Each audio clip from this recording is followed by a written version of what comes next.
Representative Fraser. The member from Hennepin, Representative Coulter. Oh, thank you, Madam Speaker. And I guess I want to start off by saying, having worked in the other body for 10 years, I think anybody who thinks they can predict how they're going to handle things is a little bit mistaken. But I really want to start off by renewing an offer that I have made in private conversations and in public conversations to have an honest, good faith conversation about ranked choice voting with anyone in this body. And I mean that, I truly do. And I make that offer partly because I do not consider myself a zealot when it comes to ranked choice voting. I recognize that it is an imperfect system designed, as anything is, by imperfect people. And in fact, it may surprise you to learn that I was once deeply, deeply opposed to ranked choice voting. In fact, I would challenge anyone in this room on the strength of their opposition now compared to where I was. And I can tell you in my first meeting on it as a city council member, folks, we've all had bad meetings with people that we disagree with. This was a bad meeting. For an hour and a half at the Caribou on France and Old Shakopee in Bloomington, we hashed it out about ranked choice voting. But I did what we all encourage folks to do. I listened and I was willing to evolve my thinking. And I do have something of a unique perspective on ranked choice voting. I am actually one of only 2 members of the entire legislature to have been elected in a ranked choice voting election.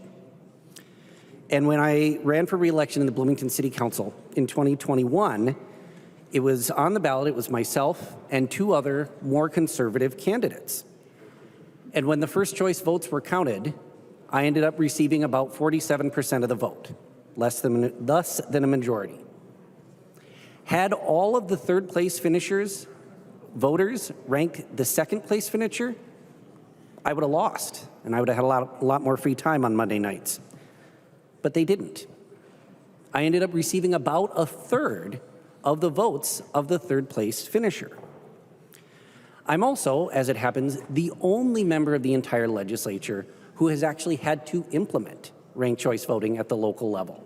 Those of you who heard this bill in committee may have heard from our fantastic Bloomington City Clerk about the work that we did to make sure transparency and everything else was a part of the process. I think it's first of all important to remember that we are only talking about a local option, that we are talking about allowing our counties, cities, school districts, if they choose to use ranked choice voting. And there are a lot of reasons for local governments to consider ranked choice voting. And I think it is important to point out that this is a separate conversation from what ranked choice voting might or might not look like at the state or federal level. Ranked choice voting both allows the widest variety of choice, but also ensures that the winner isn't just the person who can sneak by with a tiny percentage of the vote. And I mentioned earlier how I reevaluated my thinking on this. And for me, ultimately, the question became, what is the purpose of holding an election? The purpose of holding an election is to best reflect the will of the electorate. Currently, for most cities in the state of Minnesota, as well as all counties and school districts, the options are basically 2. Every candidate's on the ballot in November, in which case you may have as many as 5 or 6 or more candidates, and it's not uncommon for someone to win with an extremely small percentage, 20 or 30%. The other option, of course, is a primary election. And I will confess, members, local nonpartisan primaries, I believe, are just a terrible way to set the ballot for November. When I ran for the Bloomington City Council for the first time in 2017, we used a primary. And turnout in the primary was 6%. 6%. 2 years later, we had the first open mayor's race we'd had in 20 years and an open at-large city council race. And turnout in the primary skyrocketed to 11%. Do we really think that barely 1 in 10 voters is a good way to set the ballot for November? I also acknowledge that while we cannot mandate good faith, that ranked choice voting does incentivize a number of things that I think we all agree would be positive and would be good for voters. And I think that's really where we need to center this conversation.